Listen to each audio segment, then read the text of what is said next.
अब देखो आज जो क्वेश्चन हम लेने जा रहे हैं जेई एडवांस सीरीज के लिए, वो क्वेश्चन मैंने यहां पे डिस्प्ले किया है। और ये जो क्वेश्चन है, इस क्वेश्चन में यहां पे 2-3 कॉन्सेप्ट लग रहे हैं, बेसिकली 3 कॉन्सेप्ट लग रहे हैं। ये जो क्वेश्चन है, ये क्वेश्चन बेस्ड है एक तो कंजर्वेशन ऑफ लीनियर मोमेंटम के कॉन्सेप्ट पे, दूसरा यहां पे एनर्जी कंजर्व कराना है, और तीसरा यहां पे हमें सर्कुलर मोशन की प्रॉपर्टी क्या करनी है, यूज करनी है। अब क्वेश्चन में क्या बोल रहा है, क्वेश्चन में बोल रहा है कि यहां पे इस तरह का एक सिस्टम दिया गया है।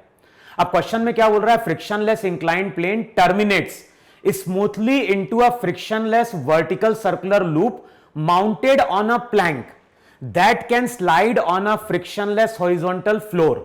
This assembly has a total mass of 0.8 kg. A small ball P of mass 0.2 kg is released on the inclined plane from a height that is triple of the radius of the circular loop.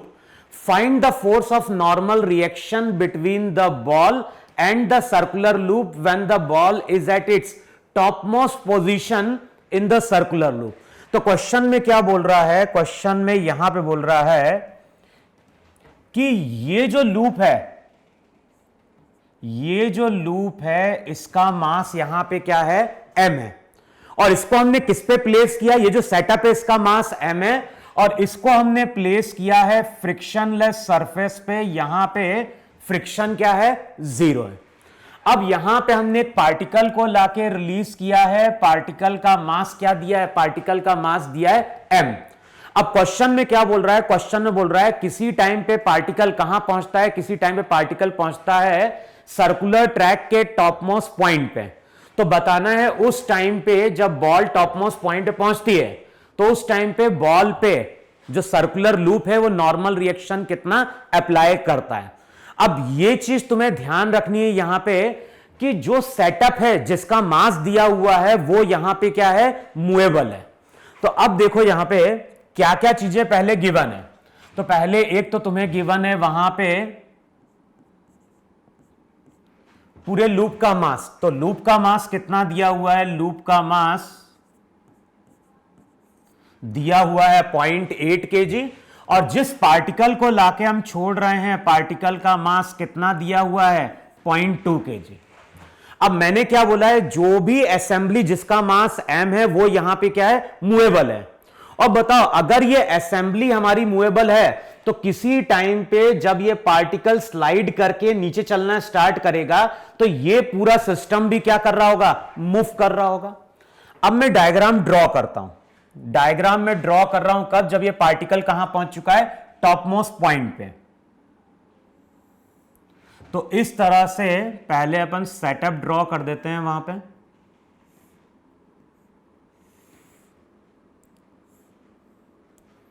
इसका मास m है कि नहीं, फिर यहां पे एक circular track,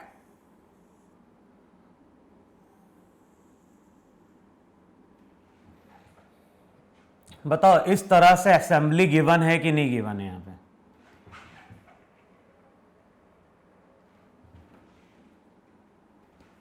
तो इसको पहले थोड़ा सा और करेक्ट कर दो यहां पे, ये ऐसा,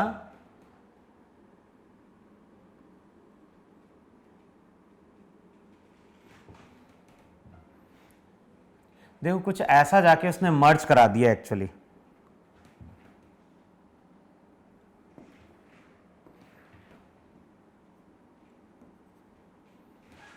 है ना, यहां से उसने इसको इस तरह से मर्ज किया एक्चुअली।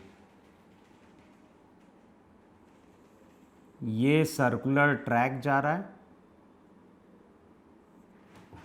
है ना, और यहां पे इसने ला के ऐसे इसको मर्ज कर दिया है वहां पे।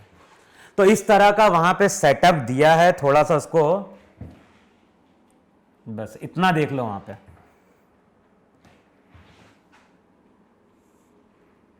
तो बेसिकली क्या हो रहा है, बेसिकली हमने क्वेश्चन में क्या बोला है, हमने क्वेश्चन में बोला है कि यहां पे एक पार्टिकल है कि नहीं।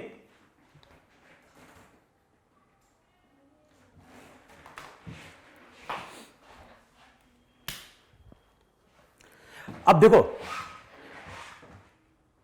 यहां पे जो मैंने डायग्राम ड्रॉ किया है, मैंने डायग्राम कुछ इस तरह ड्रॉ किया है और मैंने क्या बोला, मैंने बोला कि यहां पे पार्टिकल को जब हम रिलीज करेंगे तो ये जो सेटअप है इसका जो मास दिया है m, ये सेटअप भी वहां पे क्या करेगा, मूव करेगा। अब किसी टाइम पे ये पार्टिकल कहां पहुंच चुका है, किसी टाइम पे ये पार्टिकल पहुंच चुका है टॉप मोस्ट पॉइंट पे। पार्टिकल का मास कितना दिया है, पार्टिकल का मास दिया है m। अब मान लो उस टाइम पे हम बात कर रहे हैं ग्राउंड फ्रेम की, तो मान लो ग्राउंड के रेस्पेक्ट में उस टाइम पे जब ये पार्टिकल टॉप मोस्ट पॉइंट पे पहुंचता है तो इसकी वेलोसिटी v1 है और ये जो सेटअप है इसकी वेलोसिटी क्या है, v2 है।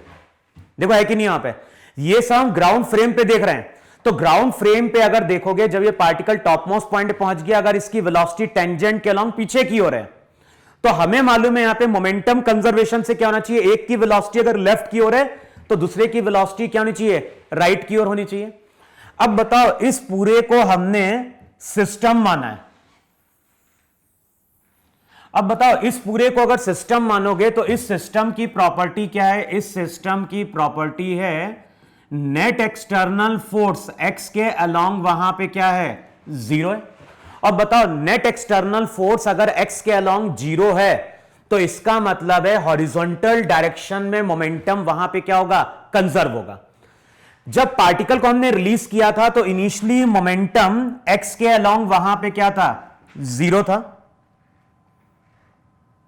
देखो है कि नहीं है, इनिशियली मोमेंटम एक्स के अलोंग वहां पे जीरो, बाद में अगर चेक करोगे तो इसका हो जाएगा minus m v one plus m v two equals to, देखो ये कि नहीं है, इनिशियली मोमेंटम एक्स के अलोंग जीरो था, बाद में अगर इसका माइनस एम वी वन इसका एम वी टू, तो minus m v one plus m v two equals zero. तो अगले स्टेप में इक्वेशन आ जाएगी m v one equals to m v two. m का मास कितना है, तो m का मास दिया है 0.2 into v1 equals to 0.8 into v2। तो पहला रिलेशन क्या निकल के आ रहा है, पहला रिलेशन निकल के आ रहा है v1 इक्वल्स टू 4v2। देखो ये रिजल्ट होगा कि नहीं होगा वहां पे, तो पहला रिजल्ट यहां पे क्या आ रहा है, हम एक्स एक्सिस के अलोंग मोमेंटम कंजर्व करा रहे हैं, तो जो भी v1 है, v1 वहां पे किसके बराबर है, 4v2 के बराबर है। अब नेक्स्ट इक्वेशन क्या आएगी, नेक्स्ट इक्वेशन आएगी सरफेस हमारा फ्रिक्शनलेस है तो एनर्जी वहां पे कंजर्व होगी। सर्कुलर ट्रैक का अगर रेडियस कितना दिया हुआ है, सर्कुलर ट्रैक का रेडियस अगर दिया हुआ है r, तो क्वेश्चन में ये गिवन है कि जिस टाइम पे हमने पार्टिकल को रिलीज किया है, तो बताओ पार्टिकल को हमने 3r हाइट से रिलीज किया है कि नहीं रिलीज किया। तो अब बताओ अगर हम एनर्जी कंजर्व कराएंगे तो इनिशियली एनर्जी क्या लिखोगे, इनिशियली एनर्जी पार्टिकल की पोटेंशियल एनर्जी हो जाएगी mg into 3r, kinetic energy पूरी जीरो। बाद में क्या हो गया, ये पार्टिकल स्लाइड करके वहां पहुंच गया तो पोटेंशियल एनर्जी हो जाएगी mg into 2r, kinetic energy सब कुछ ग्राउंड फ्रेम में लिख रहे हैं तो ये हो जाएगी half m v1 square plus वहां पे हो जाएगी हाफ m v2 स्क्वायर। देखो चेक करो इतना आ रहा है कि नहीं आ रहा है यहां पे। तो अब बताओ एनर्जी जब हम कंजर्व करा रहे हैं तो इनिशियली पोटेंशियल एनर्जी थी, बाद में क्या होगी, इसकी पोटेंशियल एनर्जी mg2r, साथ में वहां पे काइनेटिक एनर्जी भी आएगी।